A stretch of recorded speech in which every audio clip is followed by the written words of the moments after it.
Hello everyone, exam warrior में आप सभी का स्वागत है।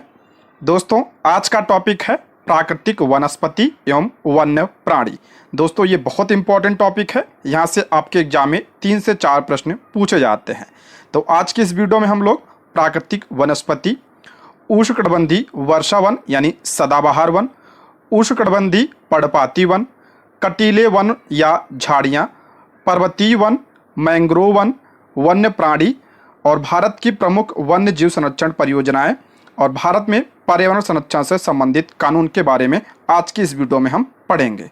ठीक है दोस्तों, ये बहुत इंपॉर्टेंट टॉपिक है, तो आप लोग वीडियो को लास्ट तक ध्यान से जरूर देखिएगा। और अगर आप इसका PDF चाहते हैं तो ज्वाइन कीजिए हमारे टेलीग्राम चैनल को, जिसका लिंक आपको डिस्क्रिप्शन बॉक्स या कमेंट बॉक्स में मिल जाएगा। ठीक है दोस्तों, हम लास्ट में जो है प्रीवियस ईयर प्रश्नों को भी करेंगे। ठीक, तो चलिए शुरू करते हैं। आज का पहला टॉपिक है प्राकृतिक वनस्पति। तो देखते हैं, वनस्पति का वह भाग जो मनुष्य की सहायता के बिना अपने आप पैदा होता है और लंबे समय तक उस पर मानवीय प्रभाव नहीं पड़ता है, उसे प्राकृतिक वनस्पति या अक्षत वनस्पति कहते हैं। वनस्पति का वह भाग जो मनुष्य की सहायता के बिना अपने आप पैदा होता है और लंबे समय तक उस पर मानव का कोई प्रभाव नहीं पड़ता है, उसे प्राकृतिक वनस्पति या अक्षत वनस्पति कहा जाता है। इंपॉर्टेंट है, इसको ध्यान रखिएगा। विभिन्न प्रकार की कृषिगत फसलें, फल और बागान वनस्पति का भाग तो हैं, परंतु प्राकृतिक वनस्पति नहीं है। इंपॉर्टेंट है, विभिन्न प्रकार की जो कृषिगत फसलें हैं, फल हैं, बागान हैं, ये सब तो वनस्पति के भाग हैं, लेकिन ये प्राकृतिक वनस्पति नहीं है, क्योंकि ये मानव के द्वारा उगाए जाते हैं। ठीक है, नेक्स्ट है भारत की प्राकृतिक वनस्पति। देखते हैं इसके बारे में। हमारा देश भारत विश्व के मुख्य 12 जैव विविधता वाले देशों में से एक है। हमारा देश भारत विश्व के मुख्य 12 जैव विविधता वाले देशों में से एक है। लगभग 47,000 विभिन्न जातियों के पौधे पाए जाने के कारण भारत विश्व में 10वें स्थान पर और एशिया के देशों में 4थे स्थान पर है। इंपॉर्टेंट है, लगभग 47,000 विभिन्न जातियों के पौधे पाए जाने के कारण भारत विश्व में किस स्थान पर है? 10वें स्थान पर है। और एशिया में किस स्थान पर है? तो 4थे स्थान पर है। ठीक है, इसको ध्यान रखिएगा। नेक्स्ट है, भारत में लगभग 15,000 फूलों के पौधे हैं। भारत में लगभग 15,000 फूलों के पौधे हैं, जो कि विश्व में फूलों के पौधों का 6% है। भारत में लगभग 15,000 फूलों के पौधे हैं और विश्व के फूलों के पौधों का कितना प्रतिशत है भारत में? तो 6% है। ठीक है, नेक्स्ट है, इस देश में बहुत से बिना फूलों के पौधे हैं, जैसे कि फर्न हो गया, शैवाल यानी एल्गी तथा कवक यानी फंजाई भी पाए जाते हैं। भारत में जो है बिना फूलों वाले पौधे भी पाए जाते हैं, जैसे आपका फर्न हो गया, शैवाल हो गया, कवक हो गया। ठीक है, भारत में लगभग 90,000 जातियों के जानवर तथा विभिन्न प्रकार की मछलियां ताजे तथा समुद्री पानी की पाई जाती हैं। भारत में लगभग 90,000 जातियों के जानवर तथा विभिन्न प्रकार की मछलियां ताजे तथा समुद्री पानी में पाई जाती हैं। ठीक है, नेक्स्ट है देशज वनस्पति। देशज वनस्पति किसे कहा जाता है? वह वनस्पति जो कि मूल रूप से भारतीय है, उसे देशज कहते हैं। वह वनस्पति जो कि मूल रूप से भारतीय है, उसे क्या कहा जाता है? तो देशज कहा जाता है। विदेशज किसे कहा जाता है? तो जो पौधे भारत के बाहर से आए हैं उन्हें क्या कहा जाता है? उन्हें विदेशज कहा जाता है। जो भारत के बाहर से आए हैं उन्हें विदेशज कहा जाता है। बायोम क्या होता है? तो भूमि पर स्थित एक बड़ा परितंत्र जिसमें विविध प्रकार की वनस्पतियां तथा जंतु शामिल होते हैं, उन्हें क्या कहा जाता है? उन्हें बायोम कहा जाता है। इंपॉर्टेंट है, भूमि पर स्थित एक बड़ा परितंत्र जिसमें विविध प्रकार की वनस्पतियां तथा जंतु शामिल होते हैं, उसे क्या कहा जाता है? उसे बायोम कहा जाता है। ठीक है, इंपॉर्टेंट है ये, इसको ध्यान रखिएगा। नेक्स्ट टॉपिक है वनस्पति तथा वन्य प्राणियों में जैव विविधता के कारण। मोस्ट इंपॉर्टेंट टॉपिक है ये, वनस्पति तथा वन्य प्राणियों में जैव विविधता के कारण क्या है? देखते हैं इसके बारे में। वनस्पति तथा वन्य प्राणियों में इतनी विविधता के बहुत सारे कारण हैं जो कि निम्नलिखित हैं। कौन कौन से कारण हैं? एक तो आपका भूभाग हो गया, उसके बाद मृदा, तापमान, सूर्य का प्रकाश और वर्षा। ठीक है, ये सब जैव विविधता के कारण हैं। देखते हैं इसके बारे में, यहां से प्रश्न बनता है, इसको ध्यान से देखिएगा आप लोग। ठीक है, पहला आपका भूभाग।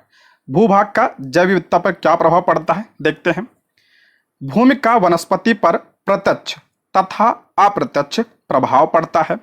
धरातल के स्वभाव का वनस्पति पर बहुत प्रभाव पड़ता है। उपजाऊ भूमि पर प्रायः कृषि की जाती है तथा उबड़ खाबड़ भूमि पर जंगल और घास के मैदान है जहां पर वन्य प्राणी रहते हैं। कराए भूमि का वनस्पति पर प्रत्यक्ष रूप से और अप्रत्यक्ष रूप से दोनों प्रभाव पड़ता है। धरातल के स्वभाव का वनस्पति पर बहुत प्रभाव पड़ता है।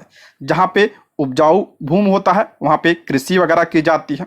जहाँ पे उबड़ खाबड़ भूमि होती है वहाँ पे जंगल होते हैं और घास के मैदान होते हैं और वहाँ पे जो है वन्य जीव प्राणी रहते हैं। ठीक है, इंपॉर्टेंट है ये। नेक्स्ट आपका मृदा। मृदा का जैव विविधता पर क्या प्रभाव पड़ता है देखते हैं। विभिन्न स्थानों पर अलग अलग प्रकार की मृदा पाई जाती है। सभी को पता होगा, विभिन्न स्थानों पर अलग अलग प्रकार की मिट्टियां पाई जाती हैं जो कि अलग अलग प्रकार की वनस्पति का आधार होती हैं। मरुस्थल की बलुई मिट्टी में कटीली झाड़ियां पाई जाती हैं। नदियों के डेल्टा क्षेत्र में पर्णपाती वन पाए जाते हैं। पर्वतों की ढलानों में जहां मृदा की परत गहरी है शंकुधारी वन पाए जाते हैं। देखिए, मृदा जहां जैसी होगी वहां पे वैसे वनस्पति पाए जाएंगे। जैसे आपका मरुस्थल में बलुई मिट्टी होती है, वहाँ पे कटीली झाड़ियाँ, डेल्टा में आपका पर्णपाती वन पाए जाते हैं। पर्वतों की ढलानों में आपका मृदा की गहराई होती है, इसलिए वहाँ पे क्या पाए जाते हैं, शंकुधारी वन पाए जाते हैं। ये सब जो है मृदा के प्रभाव हैं जैव विविधता पर। ठीक, नेक्स्ट है तापमान का क्या प्रभाव पड़ता है जैव विविधता पर देखते हैं।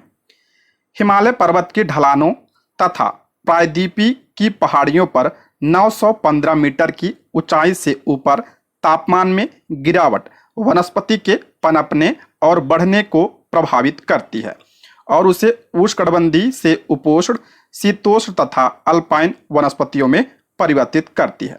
आप सभी को पता है, जब हम लोग ऊंचाई पे जाते हैं तो क्या होता है, तापमान क्या होता है, घटता है। ठीक है, वही कह रहा है, हिमालय पर्वत की ढलानों तथा प्रायद्वीपीय की पहाड़ियों पर 915 मीटर की ऊंचाई पर जाने पर क्या होता है, तापमान में गिरावट आती है और तापमान में गिरावट वनस्पति के पनपने और बढ़ने को प्रभावित करती है और उसे उष्णकटिबंधीय से उपोष्ण और शीतोष्ण तथा अल्पाइन वनस्पतियों में परिवर्तित करती है। ये आपका क्या है, तापमान के प्रभाव हैं। सूर्य के प्रकाश का क्या प्रभाव पड़ता है जैव विविधता पर देखते हैं। किसी स्थान पर सूर्य के प्रकाश का समय उस स्थान के अक्षांश, समुद्र तल की ऊंचाई एवं ऋतु पर निर्भर करता है। इंपॉर्टेंट है, किसी स्थान पर सूर्य के प्रकाश का समय उस स्थान के अक्षांश पर निर्भर करता है, समुद्र तल की ऊंचाई पर निर्भर करता है और ऋतु पर निर्भर करता है। प्रकाश अधिक समय तक मिलने के कारण वृक्ष गर्मी की ऋतु में जल्दी बढ़ते हैं। देखिए, इंपॉर्टेंट पॉइंट है ये। प्रकाश जब अधिक मिलता है तो कब मिलता है, गर्मी में, और गर्मी में और वर्षा में क्या होते हैं, पौधे जल्दी बढ़ते हैं। ठीक है, तो ये आपका प्रकाश का प्रभाव है। उदाहरण की बात करते हैं, ये इंपॉर्टेंट है। हिमालय पर्वत की दक्षिणी ढलानों पर उत्तरी ढलानों की अपेक्षा ज्यादा सघन वनस्पति पाई जाती है। यही कारण है। देखिए, इंपॉर्टेंट है, ये कथन के रूप में पूछा जाता है कि हिमालय पर्वत की दक्षिणी ढलानों पर उत्तरी ढलानों की अपेक्षा सघन वनस्पति पाई जाती है। ठीक है, उत्तर में यानी जो सबसे ऊपर है वहां पे क्या होगा, प्रकाश कम पहुंचता है। ठीक है, ऊपर जो है प्रकाश जो है कम पहुंचता है तो वहां पे जो है ज्यादा वनस्पतियां नहीं पाई जाती हैं। लेकिन हिमालय जैसे हम दक्षिण में आएंगे, नीचे आएंगे थोड़ा, वहां पे प्रकाश मिलता है, इसलिए वहां पे ज्यादा सघन वनस्पतियां पाई जाती हैं। वही कह रहा, हिमालय पर्वत की दक्षिणी ढलानों पर उत्तरी ढलानों की अपेक्षा ज्यादा सघन वनस्पतियां पाई जाती है। ठीक है, दक्षिणी ढलान पर जो है ज्यादा सघन वनस्पति पाई जाती है, किसके मुकाबले, तो उत्तरी ढलान के मुकाबले, क्योंकि वहां पे उत्तरी ढलान में प्रकाश कम होता है। ठीक, नेक्स्ट है वर्षा का क्या प्रभाव पड़ता है वनस्पति पर। तो भारत में लगभग सारी वर्षा बढ़ते हुए दक्षिणी पश्चिमी मानसून जो आपका जून से सितंबर में आता है एवं पीछे हटते उत्तर पूर्वी मानसून से होती है। भारत में जो भी वर्षा होती है किसकी वजह से होता है, तो दक्षिणी पश्चिमी मानसून से होता है, और जो पीछे हटते हुए मानसून होता है उत्तर पूर्वी मानसून। इन दोनों से जो है भारत में वर्षा प्राप्त होती है। लेकिन ध्यान रखिए, यहाँ पे अगर पूछा जाए सर्वाधिक वर्षा किससे प्राप्त होती है, तो दक्षिण पश्चिमी मानसून से प्राप्त होती है। इसको भी आप लोग ध्यान रखिएगा। अधिक वर्षा वाले क्षेत्रों में कम वर्षा वाले क्षेत्रों की अपेक्षा अधिक घने वन पाए जाते हैं। आप सभी को पता होगा, जहाँ पे वर्षा ज्यादा होती है वहां पे क्या होंगे, वन ज्यादा होंगे, और जहाँ पे वर्षा कम होगी, जैसे आपका राजस्थान हो गया, लद्दाख वगैरह हो गया, यहाँ पे वर्षा कम होती है, यहाँ पे वनस्पतियां कम पाई जाती है। वही है, ठीक है, ये जो है वर्षा का प्रभाव है। उदाहरण की बात करते हैं, यहाँ पे देखिए, ये भी इंपॉर्टेंट है, कथन के रूप में पूछा जाता है ये। पश्चिमी घाट की पश्चिमी ढलानों पर पूर्वी घाट की अपेक्षा अधिक सघन वनस्पतियां पाई जाती हैं।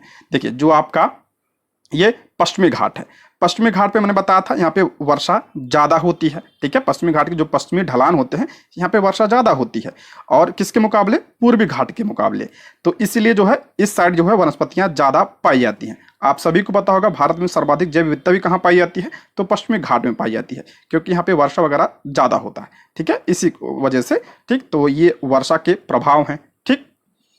नेक्स्ट है वनों का महत्व, ये भी इंपॉर्टेंट है, यहां से भी पिछली बार प्रश्न बना था, ठीक है दोस्तों। ये सब मैंने एनसीईआरटी से लिया है, ठीक है, तो सारे पॉइंट इसमें इंपॉर्टेंट है। तो आप लोग वीडियो को पूरा लास्ट तक ध्यान से जरूर देखिएगा, और लास्ट में मैंने जो प्रश्न भी शामिल किए हैं वो भी प्रीवियस ईयर के हैं, ठीक है, तो उसको भी आप लोग जरूर देखिएगा।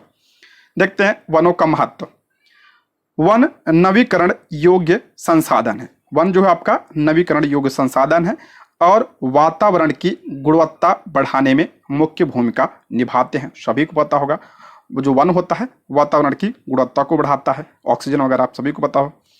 और क्या महत्व है इसका, ये स्थानीय जलवायु, मृदा अपरदन तथा नदियों की धारा नियंत्रित करते हैं। बहुत इंपॉर्टेंट है ये जो वन होते हैं, स्थानीय जलवायु, मृदा अपरदन, ये तो बहुत इंपॉर्टेंट है। मृदा अपरदन, इससे प्रश्न बना था, TRE 1 में बना था, TRE 2 में भी बना था। तथा नदियों की धारा नियंत्रित करते हैं ये वन, और बहुत सारे उद्योगों के आधार हैं, तथा कई समुदायों को जीविका प्रदान करते हैं। आप सभी को पता होगा, कई सारे लोग जो हैं, जो वन वगैरह में रहते हैं, वो जो है वनों पर निर्भर होते हैं, ठीक है। नेक्स्ट है, ये मनोरम प्राकृतिक दृश्यों के कारण पर्यटकों को आकर्षित करते हैं। बिल्कुल सही है, ठीक है। ये पवन तथा तापमान को नियंत्रित करते हैं। जो वन होते हैं ये आपका पवन यानी हवा और तापमान को भी नियंत्रित करते हैं, सभी को पता होगा, और वर्षा लाने में भी सहायता प्रदान करते हैं। ये सब जो है वन के महत्व हैं। और इनसे मृदा में जीवाश्म मिलता है। इनसे क्या होता है, मृदा में जीवाश्म मिलता है, और वन्य प्राणियों को आश्रय भी मिलता है वन से। तो ये जो है वन के महत्व है, मोस्ट इंपॉर्टेंट है ये, ठीक है, यहाँ से प्रश्न बनता है, ठीक। नेक्स्ट है वनस्पति के प्रकार। सबसे महत्वपूर्ण टॉपिक है ये, वनस्पति के प्रकार। भारत की प्राकृतिक वनस्पति को 5 भागों में बांटा जाता है। भारत की प्राकृतिक वनस्पति को कितने भागों में, तो 5 भागों में मुख्य रूप से बांटा जाता है। कौन कौन से हैं वनस्पति, तो उष्णकटिबंधीय वर्षावन, जिसे सदाबहार वन कहा जाता है। दूसरा आपका उष्णकटिबंधीय पर्णपाती वन। तीसरा आपका उष्णकटिबंधीय कटीले वन तथा झाड़ियां। चौथा है पर्वतीय वन, और पांचवा है मैंग्रोव वन। इसके बारे में हम देखेंगे, बहुत इंपॉर्टेंट है, यहां से कई सारे प्रश्न बनते हैं, ठीक है। देखते हैं, पहला है उष्णकटिबंधीय वर्षा वन यानी सदाबहार वन। उष्णकटिबंधीय वर्षा वन या सदाबहार वन के बारे में देखते हैं। ये वन पश्चिमी घाट के अधिक वर्षा वाले क्षेत्रों, लक्षद्वीप, अंडमान और निकोबार द्वीप समूह तथा असम के ऊपरी भाग और तमिलनाडु के तट पर पाए जाते हैं। बहुत इंपॉर्टेंट है, ये पूछा जाता है, कहाँ कहाँ पाए जाते हैं ये, तो पश्चिमी घाट में पाए जाते हैं, और कहाँ पे पाए जाते हैं, लक्षद्वीप में पाए जाते हैं, अंडमान निकोबार द्वीप समूह में पाए जाते हैं, असम के उत्तरी भाग में, पूर्वोत्तर भाग में पाए ही जाते हैं, ठीक है, पूर्वोत्तर में पाए जाते हैं, असम नागालैंड वगैरह में, ठीक है, वहां भी पाए जाते हैं। तमिलनाडु के तट पर ये पाए जाते हैं, और ये जो है तमिलनाडु के तट पर भी पाया जाता है, इंपॉर्टेंट है ये। और ये वन उन क्षेत्रों में पाए जाते हैं जहां 200 सेंटीमीटर से अधिक वर्षा होती है। ये बहुत इंपॉर्टेंट है, जितने पॉइंट मैंने इसमें शामिल किए हैं सारे ध्यान से देखिएगा, यहां से जो है प्रश्न बनता है। ये वन उन क्षेत्रों में पाए जाते हैं जहां 200 सेंटीमीटर से अधिक वर्षा होती है, और औसत वार्षिक तापमान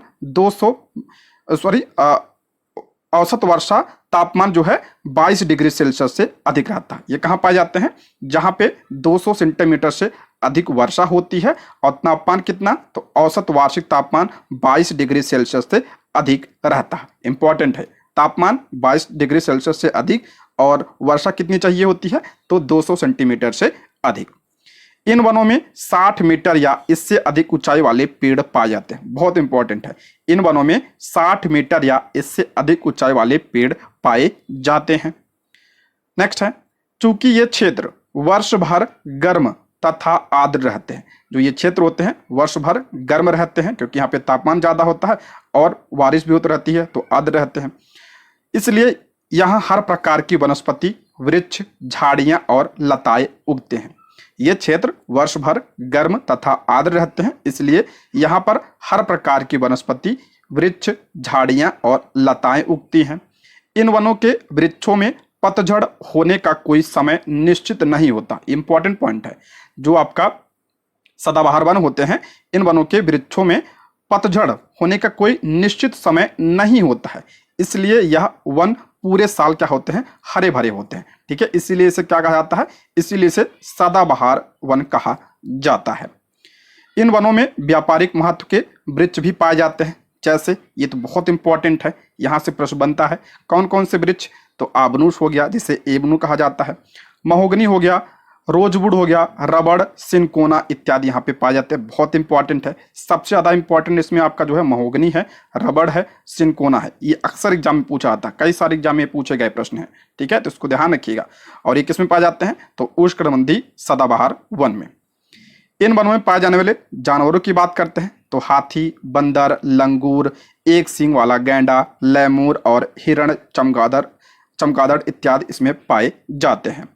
एक सींग वाले गैंडे असम और पश्चिम बंगाल के दलदली क्षेत्रों में मिलते हैं। इंपॉर्टेंट है, ये पूछा गया है, एनटीपीसी में पूछा गया था। ये एक सींग वाले गैंडे जो है असम और पश्चिम बंगाल के दलदली क्षेत्रों में मिलते हैं। कई सारे एग्जाम में पूछा गया है, इंपॉर्टेंट है ये। ठीक है, देखते हैं, मैप में देख लेते हैं ये सदाबहार वन जो है कहाँ पाए जाते हैं। उष्णकटिबंधीय सदाबहार वन, देखिए जो आपका ये ग्रीन वाला हिस्सा है, इधर ग्रीन वाला, यहाँ पे ग्रीन, देखिए यहाँ पे है, और ये आपका अंडमान निकोबार है, और ये आपका लक्षद्वीप है। कहाँ कहाँ पाए जाते हैं, इंपॉर्टेंट है। तो ये आपका पश्चिमी घाट हो गया, ठीक है, उसके बाद आपका यहाँ पे लक्षद्वीप हो गया और अंडमान निकोबार हो गया।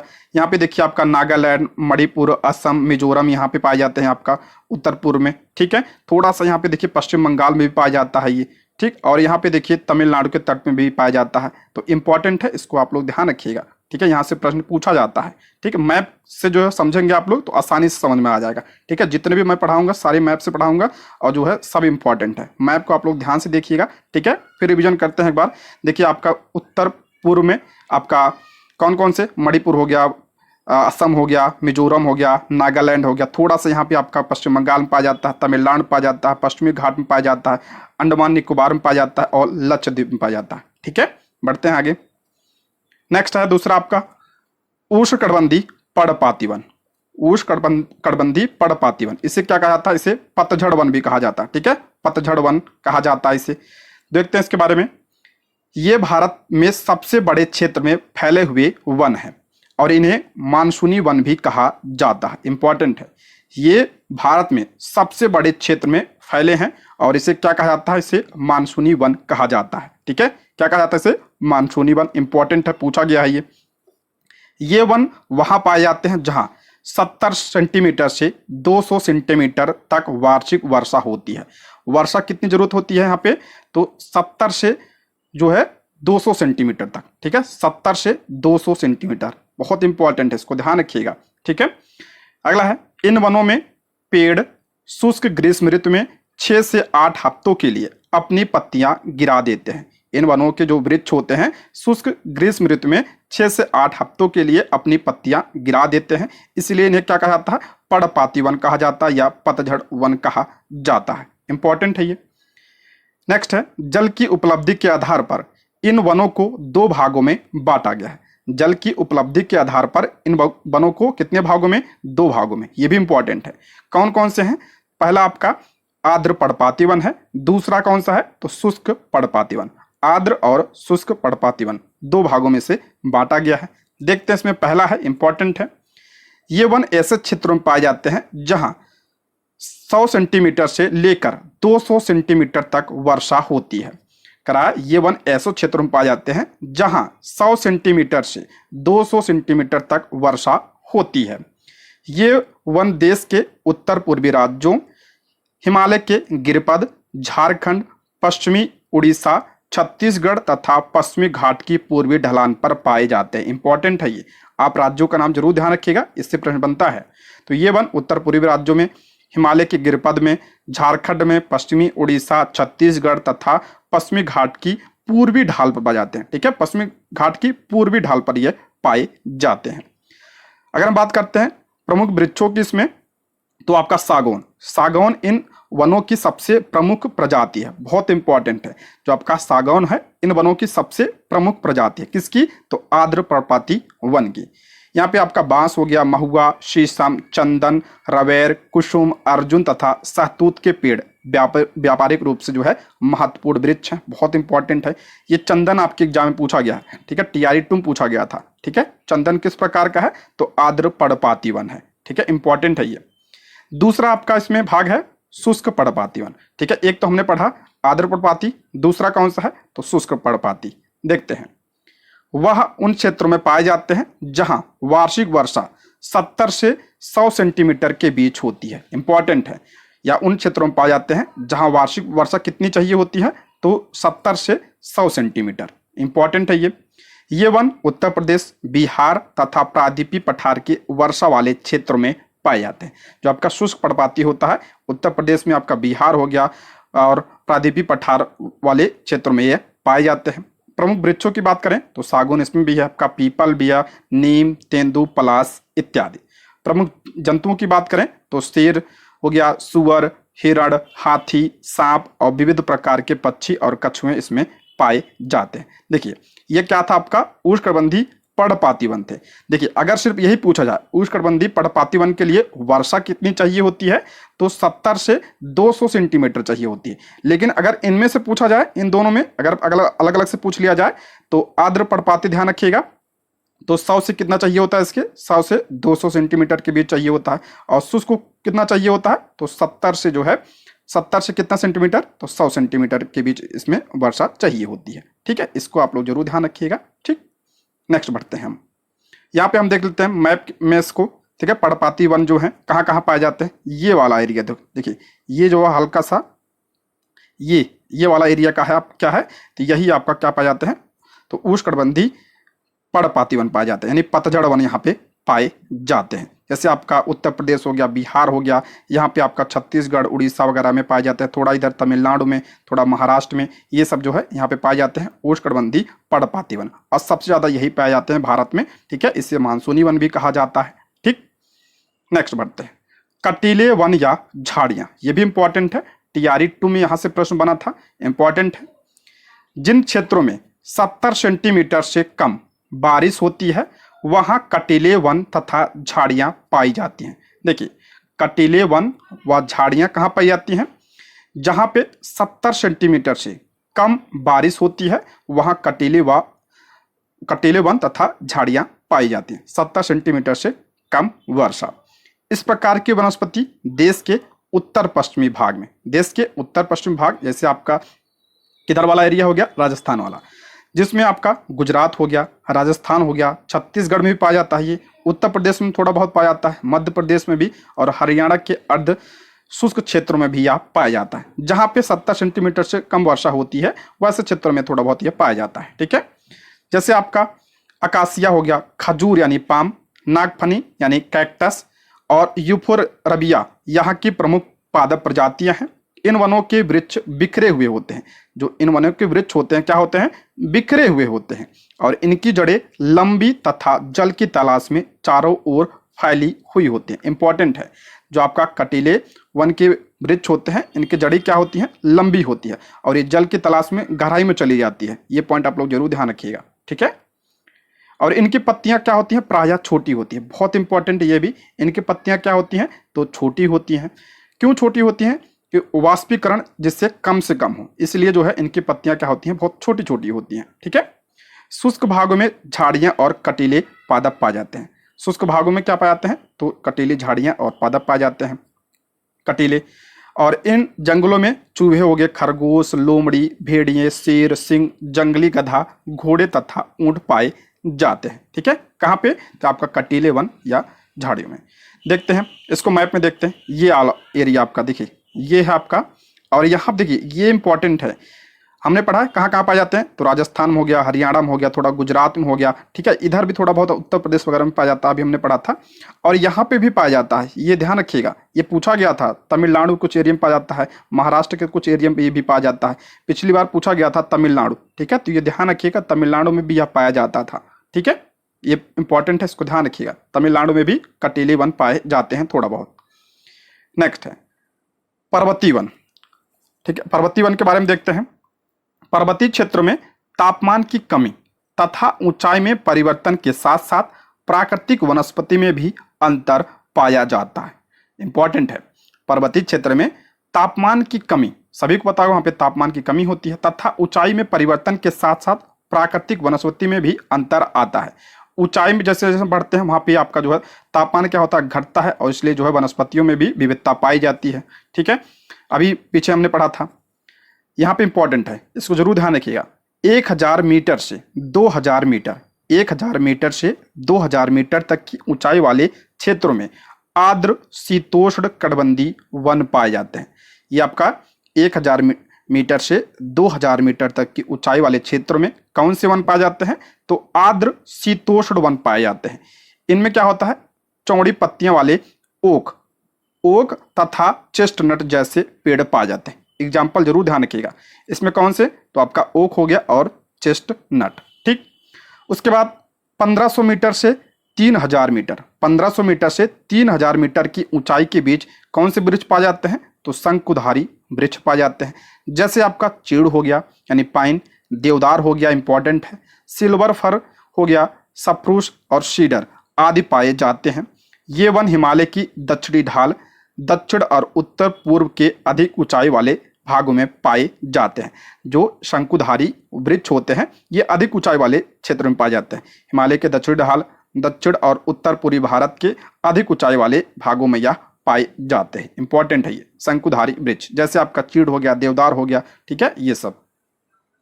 उसके बाद 3600 मीटर से अधिक ऊंचाई पर अगर हम जाएंगे तो क्या मिलेगा यहाँ पे, तो 3600 मीटर से अधिक ऊंचाई पर शीतोष्ण कटिबंधीय वनों तथा घास के मैदानों का स्थान क्या ले लेंगे, तो अल्पाइन वनस्पति ले लेते हैं। ठीक है, 3600 मीटर के ऊपर जाएंगे कौन सी वनस्पति, तो अल्पाइन वनस्पति।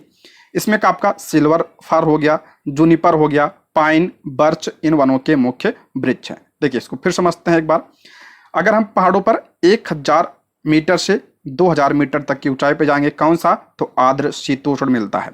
और 1500 मीटर से 3000 मीटर की ऊंचाई पर जाएंगे तो कौन सा, शंकुधारी वन मिलता है। ठीक है, शंकुधारी मिलते हैं।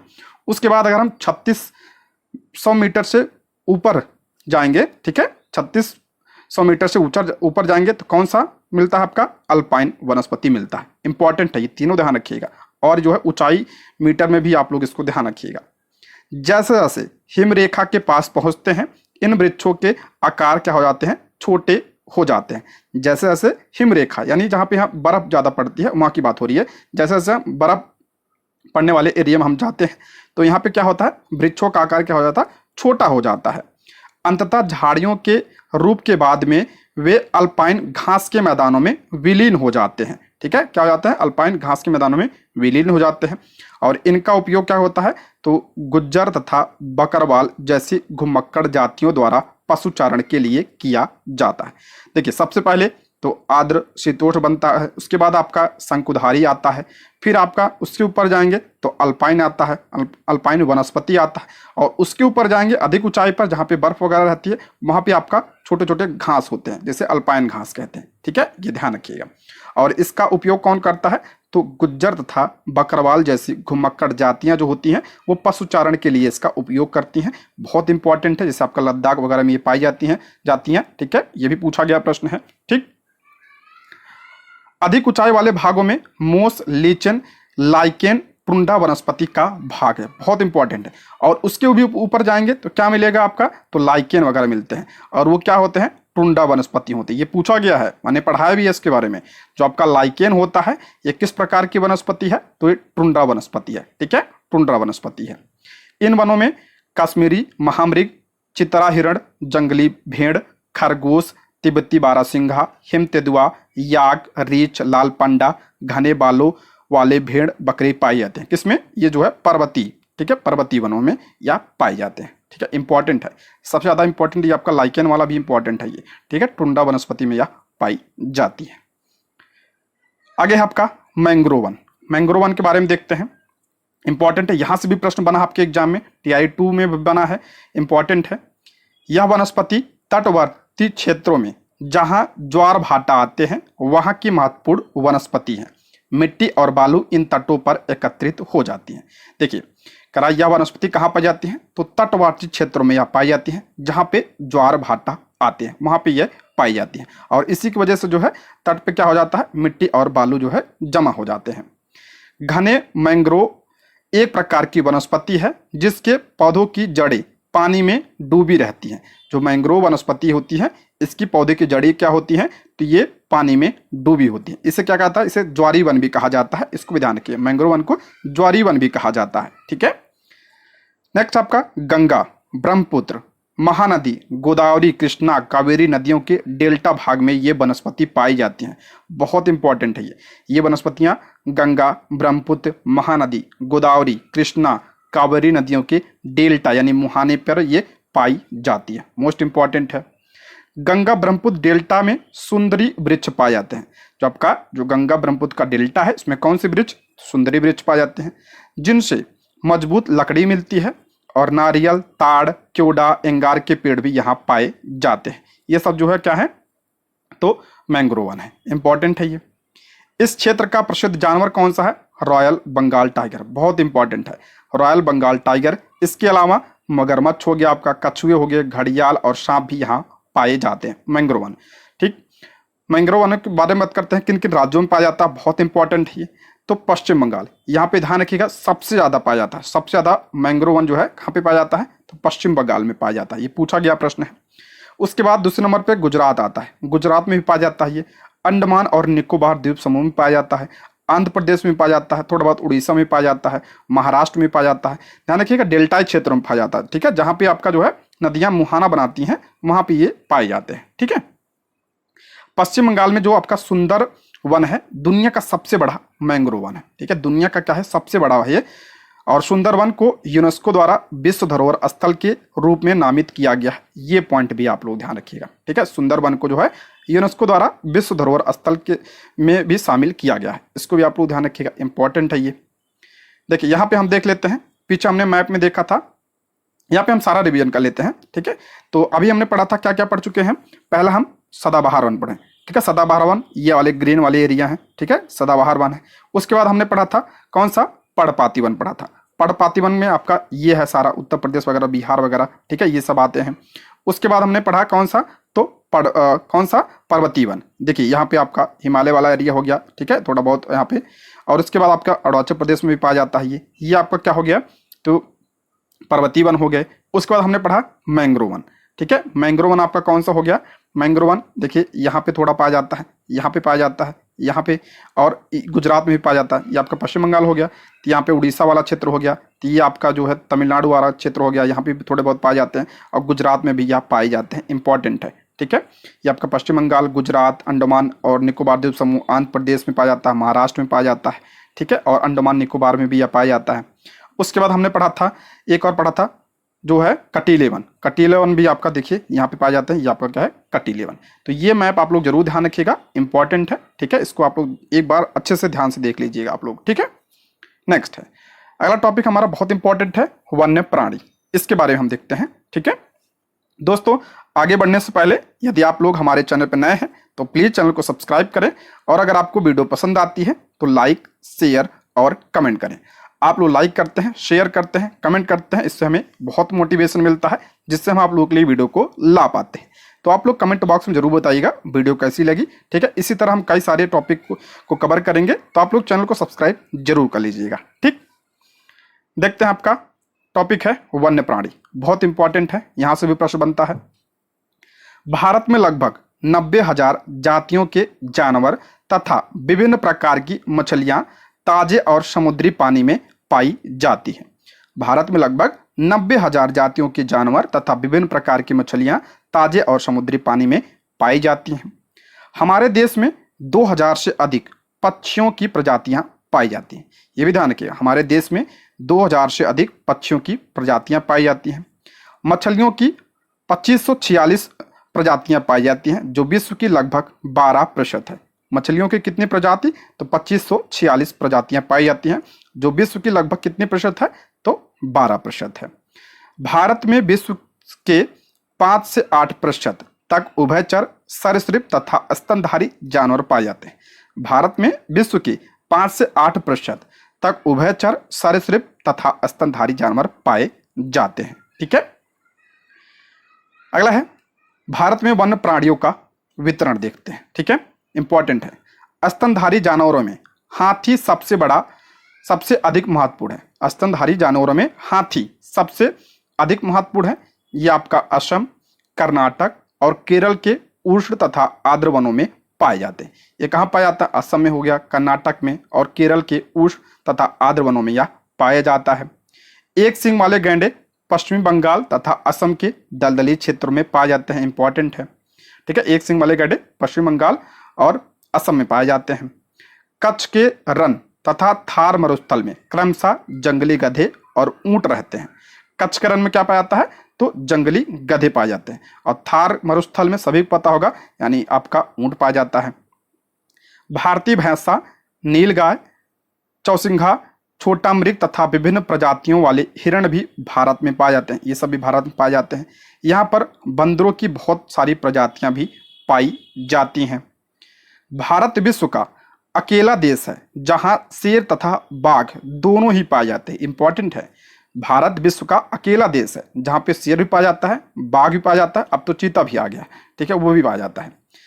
भारतीय शेरों का प्राकृतिक स्थल गुजरात के गिर जंगल है। बहुत इंपॉर्टेंट है। भारतीय जो आपका शेर कहाँ पाए जाते हैं? तो आपका गुजरात के जंगल पाए जाते हैं। और कौन सा है आपका? गिर राष्ट्रीय उद्यान में पाए जाते हैं। बहुत इंपॉर्टेंट है ये। ठीक है, गिर राष्ट्रीय उद्यान में एशियाई शेर पाए जाते हैं, यानी भारतीय शेर पाए जाते हैं।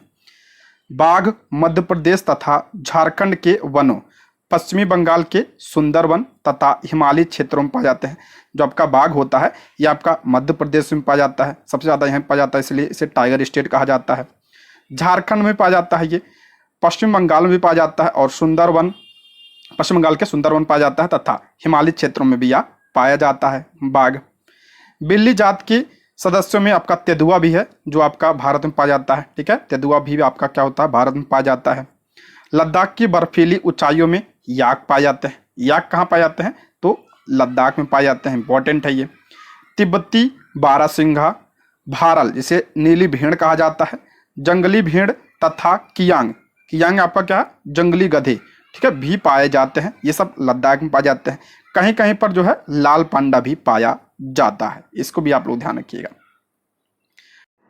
झीलों तथा समुद्री क्षेत्रों में कछुए, मगरमच्छ और घड़ियाल पाए जाते हैं। भारत में झीलों में, समुद्री क्षेत्रों में कछुए पाए जाते हैं, मगरमच्छ पाए जाते हैं, घड़ियाल पाए जाते हैं। घड़ियाल मगरमच्छ की प्रजाति का एक ऐसा जीव है जो विश्व में सिर्फ भारत में पाया जाता है। इंपॉर्टेंट है, घड़ियाल जो है मगरमच्छ की प्रजाति है जो विश्व में सिर्फ भारत में ही पाया जाता है। ठीक है, और ये पूछा था किस नदी में पाया जाता है? तो चंबल नदी में पाया जाता है। इंपॉर्टेंट है, ये स्वच्छ जल में पाया जाता है घड़ियाल। भारत में बहुत सारे रंग बिरंगे पक्षी भी पाए जाते हैं, जैसे आपका मोर हो गया, बत्तख, तोता, मैना, सारस इत्यादि, ये सब जो है भारत में पाए जाते हैं। ठीक है, कुछ औषधि पौधों के बारे में देखते हैं। इंपॉर्टेंट है, यहाँ से भी प्रश्न बनता है। भारत प्राचीन से अपने मसालों तथा जड़ी बूटियों के लिए विख्यात रहा है। आयुर्वेद में लगभग 2000 पादपों का वर्णन है। आयुर्वेद में लगभग 2000 पादपों का वर्णन है और कम से कम 500 तो निरंतर प्रयोग में आते रहे। विश्व संरक्षण संघ ने लाल सूची के अंतर्गत 352 पादपों की गणना की है, जिसमें 52 पादप अति संकटग्रस्त हैं। इंपॉर्टेंट है, विश्व संरक्षण संघ ने लाल सूची के अंतर्गत 352 पादपों की गणना की है, जिसमें 52 पादप अति संकटग्रस्त हैं और 49 पादपों को विनष्ट होने का खतरा है। भारत में प्रायः औषधि के लिए प्रयोग होने वाले कुछ निम्नलिखित पादपों की बात करते हैं। इंपॉर्टेंट है, यहाँ से प्रश्न बनता है। सर्पगंधा, ये पूछा गया प्रश्न है। सर्पगंधा यह रक्तचाप के निदान के लिए प्रयोग होता है और केवल भारत में ही पाया जाता है। जो आपका सर्पगंधा होता है ये रक्तचाप यानी ब्लड प्रेशर के निदान में प्रयोग होता है और ये केवल भारत में पाया जाता है। ये पूछा गया है, ठीक है, एनटीपीसी में पूछा गया था शायद, ये इंपॉर्टेंट है। ये जामुन की बात करते हैं। जामुन पके हुए फल से सिरका बनाया जाता है। जामुन के पके हुए फल से सिरका बनाया जाता है जो कि वायुस्वारी और मूत्रवर्धक है और इनमें पाचन शक्ति के गुण भी पाए जाते हैं। बीज का बनाया हुआ पाउडर मधुमेह रोग में सहायता करता है, यानी डायबिटीज में ये सहायता करता है। जामुन इंपॉर्टेंट है। ये अर्जुन की बात करते हैं तो ताजे पत्तों का निकाला हुआ रस कान के दर्द के इलाज में सहायता करता है। यह रक्तचाप की नियमितता के लिए भी लाभदायक है। कान के दर्द के इलाज में भी ये आपका लाभदायक है और ब्लड प्रेशर में भी यह लाभदायक है।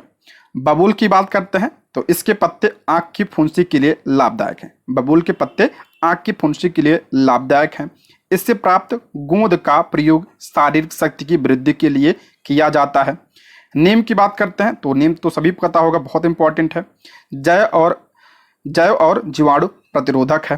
तुलसी जुकाम और खांसी की दवा में इसका प्रयोग होता है। कचनार ये आपका फोड़ा, अल्सर व दमा रोगों के लिए प्रयोग होता है। इन पौधों की जड़ और कली पाचन शक्ति में सहायता करती है। देखिए आपका जो सर्पगंध है ये ब्लड प्रेशर के लिए होता है, इसको ध्यान रखिएगा। जामुन होता है ये डायबिटीज के लिए होता है, ये भी इंपॉर्टेंट है।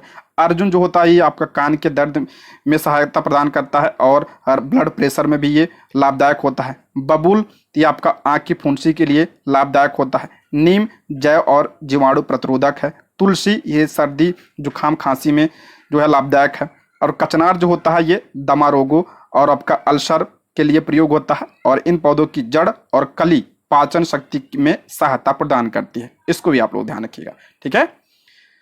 नेक्स्ट है वन्य प्राणी को संकट। देखते हैं, प्रत्येक प्रजाति का पारिस्थितिकी तंत्र में योगदान है, अतः उनका संरक्षण अनिवार्य है। प्रत्येक प्रजाति का पारिस्थितिकी तंत्र में क्या है, योगदान है और इसलिए उनका संरक्षण बहुत अनिवार्य है। मनुष्यों द्वारा पादपों और जीवों के अत्यधिक प्रयोग के कारण पारिस्थितिकी तंत्र असंतुलित हो गया। मनुष्यों द्वारा पादपों और जीवों के अधिक प्रयोग से पारिस्थितिकी तंत्र क्या हो गया है, असंतुलित हो गया है। लगभग 1300 पादप प्रजातियां संकट में आ चुकी हैं। ये ध्यान रखिएगा, एनसीईआरटी में दिया है। लगभग 1300 पादप प्रजातियां संकट में आ चुकी हैं तथा 20 प्रजातियों का विनाश हो चुका है। काफी जो वन्य जीव प्रजातियां हैं ये भी आपका जो संकट में है और कुछ तो जो है विनिष्ट हो चुकी हैं, ठीक। नेक्स्ट है वन्य प्राणी का बचाव। इंपॉर्टेंट है, बचाव कैसे करेंगे, तो अपने देश की पादप और जीव संपत्ति की सुरक्षा के लिए सरकार ने बहुत सारे कदम उठाए हैं। ये इंपॉर्टेंट है, यहाँ से भी प्रश्न बनता है। कौन कौन से कदम है देखते हैं। पहला है देश के 18 जीव मंडल निश्चय यानी बायोस्फीयर रिजर्व स्थापित किए गए। देश में कितने बायोस्फीयर रिजर्व हैं, ये तो पहला प्रश्न ध्यान रखिएगा, 18 है, ठीक है। ये भी बनता है, पूछा जाता है, 18 है।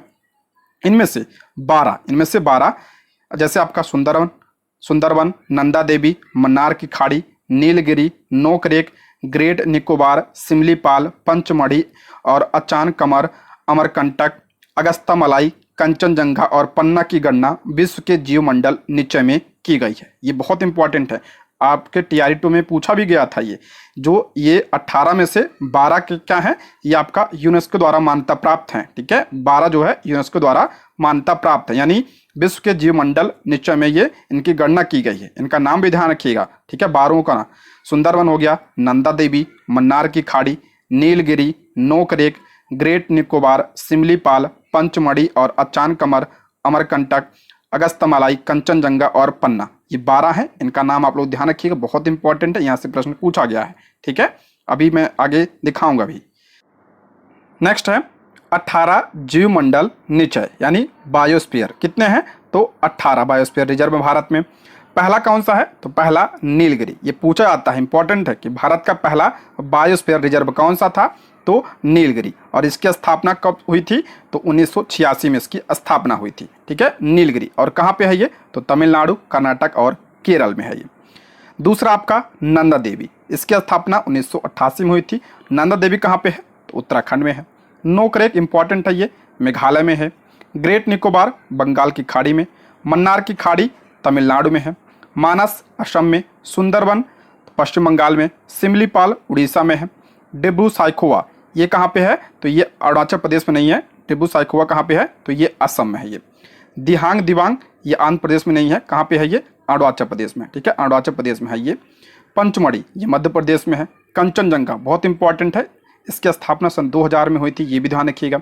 और अगस्तमलाई ये कहाँ पे है? केरल तमिलनाडु में, इसकी स्थापना सन 2001 में। अचनकमर अमरकंटक छत्तीसगढ़ में, इसकी स्थापना 2005 में। कच्छकरण गुजरात में है। कोल्ड डेजर्ट ये हिमाचल प्रदेश में है। शेषाचलम आंध्र प्रदेश में। और सबसे नवीनतम कौन सा है? तो पन्ना। और ये कहाँ पे है? तो मध्य प्रदेश में। इंपॉर्टेंट है, सबसे नवीनतम पन्ना। और सबसे पहला कौन सा है? तो नीलगिरी। नीलगिरी की स्थापना 1986 में। पन्ना की स्थापना 2011 में। कंचनजंगा ध्यान रखिएगा सन 2000 में इसकी स्थापना हुई थी। ठीक है, और जो मैंने इसमें रेड से चिन्ह लगाया है, ये वाला रेड वाले जो हैं, ये जो है जो 12 यूनेस्को द्वारा मान्यता प्राप्त है वो हैं, इसको भी आप लोग ध्यान रखिएगा। ठीक है, इंपॉर्टेंट है। नेक्स्ट, सन 1992 से सरकार द्वारा पादप उद्यानों को वित्तीय तथा तकनीकी सहायता देने की योजना बनाई। शेर संरक्षण, गैंडा संरक्षण, भारतीय भैंसा संरक्षण तथा पारिस्थितिकी तंत्र के संतुलन के लिए कई सारी योजनाएं बनाई गई हैं। भारत में 106 नेशनल पार्क, 573 वन्य प्राणी। इंपॉर्टेंट है, भारत में वर्तमान में कितने हैं? 106 नेशनल पार्क हैं और 573 वन्य प्राणी, अभयवन और बहुत सारे चिड़ियाघर राष्ट्र की पादप तथा जीव संपत्ति की रक्षा के लिए बनाए गए हैं। ये जो है वन्य प्राणी के बचाव के लिए भारत सरकार द्वारा उठाए गए कदम हैं सारे। ठीक है, भारत की कुछ प्रमुख वन्य जीव संरक्षण परियोजनाओं के बारे में देखते हैं। इंपॉर्टेंट है, यहां से भी प्रश्न पूछा जाता है। कस्तूरी मृग परियोजना, कस्तूरी मृग परियोजना कब चली थी? 1970 में। प्रोजेक्ट हंगुल 1970। गिर सिंह परियोजना 1972 में आया था। बाघ परियोजना सबसे ज्यादा इंपॉर्टेंट है, बाघ परियोजना 1973 में आया था। कछुआ संरक्षण परियोजना 1975 में। गैंडा परियोजना 1987 में। हाथी परियोजना 1992 में, ये भी बहुत इंपॉर्टेंट, हाथी 1992 में। गिद्ध संरक्षण परियोजना 2006 में। हिम तेंदुआ परियोजना 2009 में आया था। ठीक है, ये सब आप लोग ध्यान रखिएगा। सबसे ज्यादा इंपॉर्टेंट आपका बाघ परियोजना है और हाथी परियोजना है। ठीक है, नेक्स्ट, भारत में पर्यावरण संरक्षण से संबंधित कुछ कानूनों की बात करते हैं, यहां से भी प्रश्न पूछा जाता है, इंपॉर्टेंट है। पहला है वन्य जीव संरक्षण अधिनियम, ये कब आया था? तो वन्य जीव संरक्षण अधिनियम 1972 में आया था। जल प्रदूषण निवारण और नियंत्रण अधिनियम 1974 में आया था। वन संरक्षण अधिनियम 1980 में आया था और इसमें जो है 1988 में संशोधन किया गया है।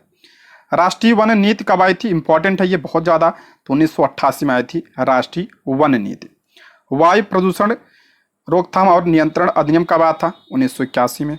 पर्यावरण संरक्षण अधिनियम बहुत इंपॉर्टेंट है ये, तो 1986 में आया था।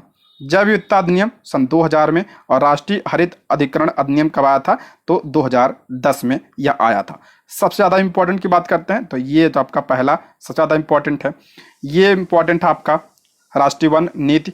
और पर्यावरण संरक्षण अधिनियम भी इंपॉर्टेंट है। ठीक है, जैव विविधता भी, इसको भी ध्यान रखिएगा, ये भी इंपॉर्टेंट है। वैसे इंपॉर्टेंट सारे हैं लेकिन जो जो मेन है उसको मैं बता दे रहा हूँ। ठीक है, नेक्स्ट है, अब हम प्रश्नों को देखते हैं, प्रीवियस ईयर प्रश्नों को देखते हैं।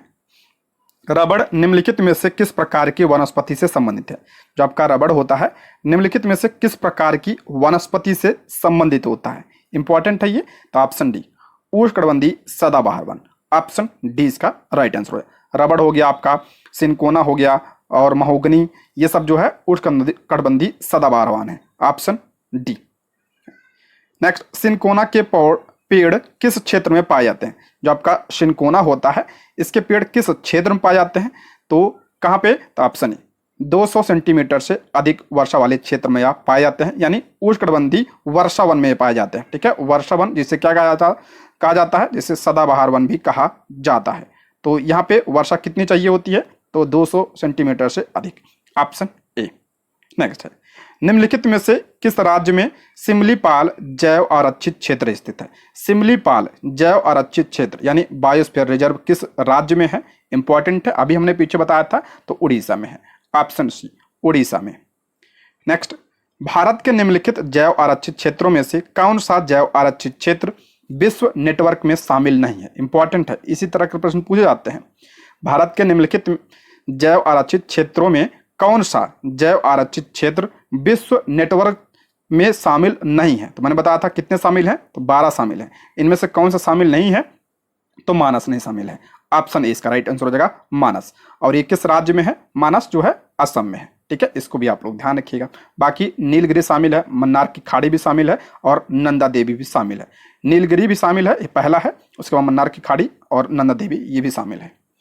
नेक्स्ट, वन्यजीव संरक्षण अधिनियम कब लागू हुआ था?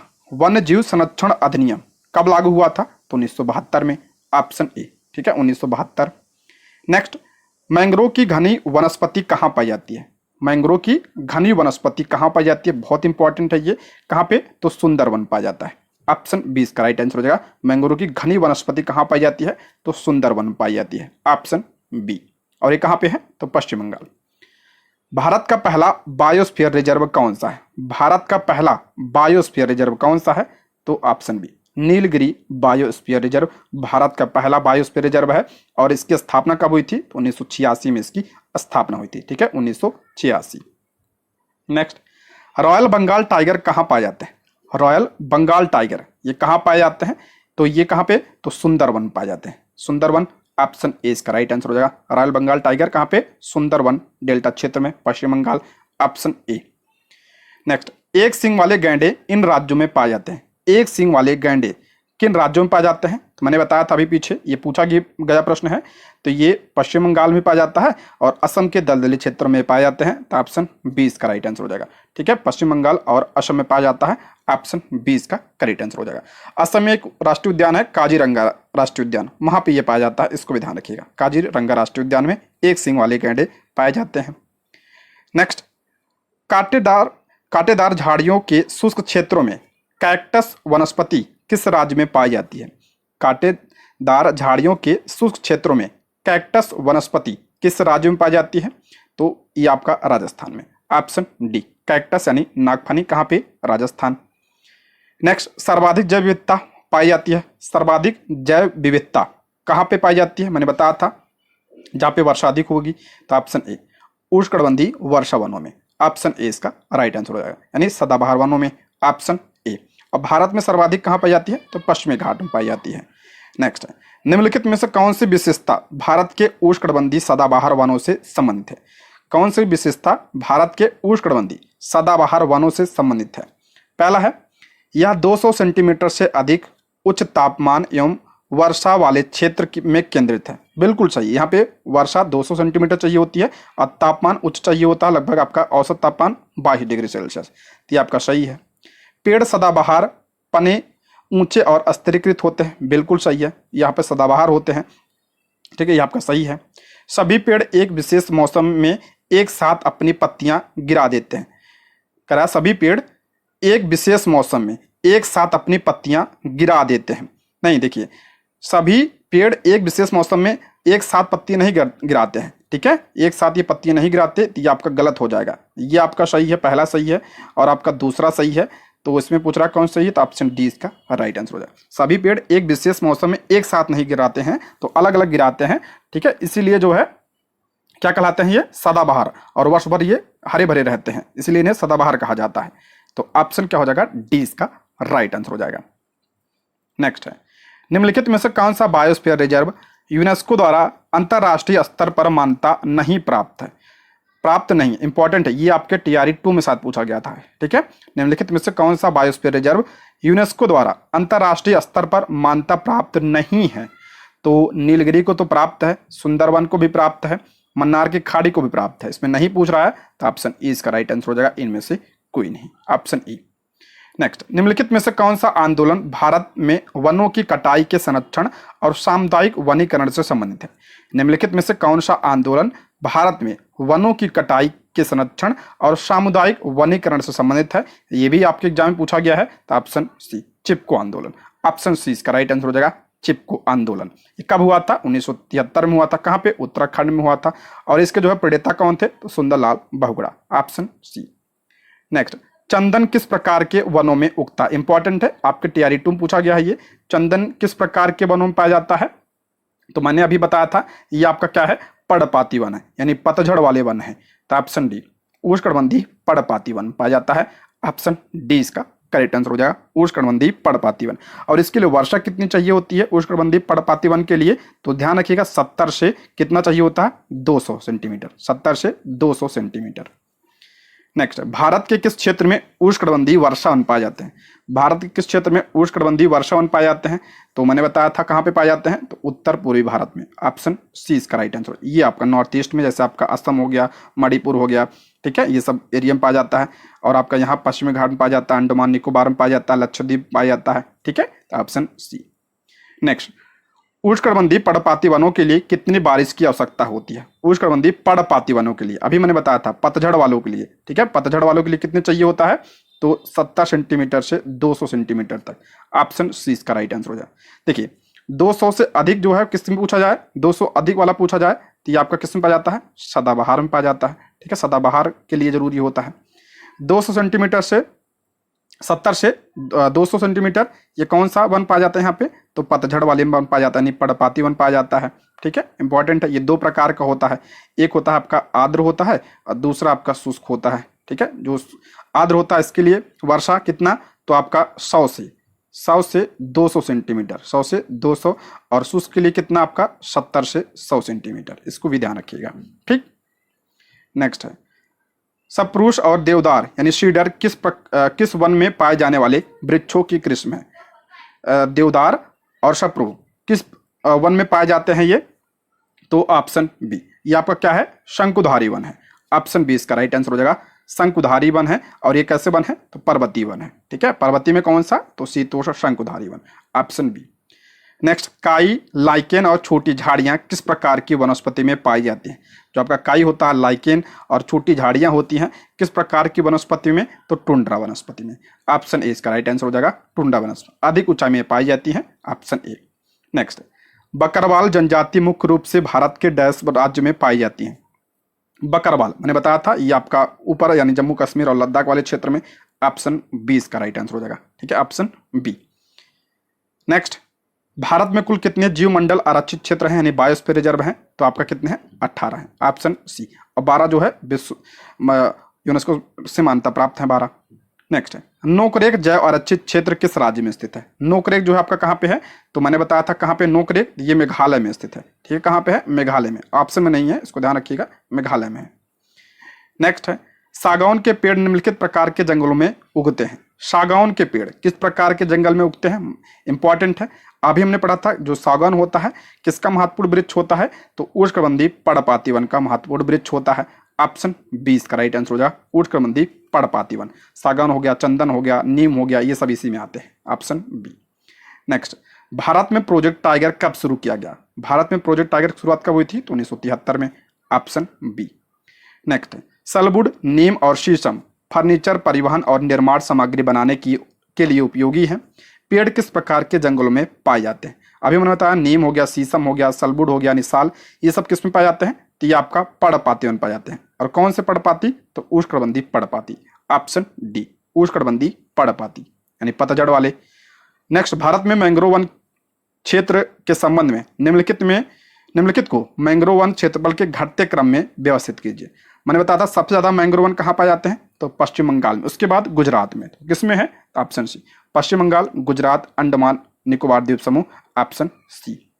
नेक्स्ट, यदि आप घड़ियाल को उनके प्राकृतिक आवास में देखना चाहते हैं तो निम्नलिखित में से किस स्थान पर जाना सबसे सही है? तो मैंने बताया था ये स्वच्छ पानी में पाया जाता है और चंबल नदी, ऑप्शन 20 का राइट आंसर होगा। और घड़ियाल जो है मगरमच्छ की प्रजाति है और सिर्फ भारत में पाई जाती है, ऑप्शन बी। नेक्स्ट, याक पशु भारत के किस क्षेत्र में पाया जाता है? जो याक होता है किस क्षेत्र में? तो ये लद्दाख में पाया जाता है, ऑप्शन डी इसका राइट आंसर हो जाएगा, पर्वतीय वन में, लद्दाख, ऑप्शन डी। निम्नलिखित में से किस औषधि पौधों का उपयोग रक्तचाप के उपचार में किया जा सकता है? रक्तचाप के लिए कौन सा इनमें से? तो आपका सर्पगंधा हो गया, ऑप्शन 20 का राइट आंसर हो जाएगा। सर्पगंधा का प्रयोग किसमें किया जाता है?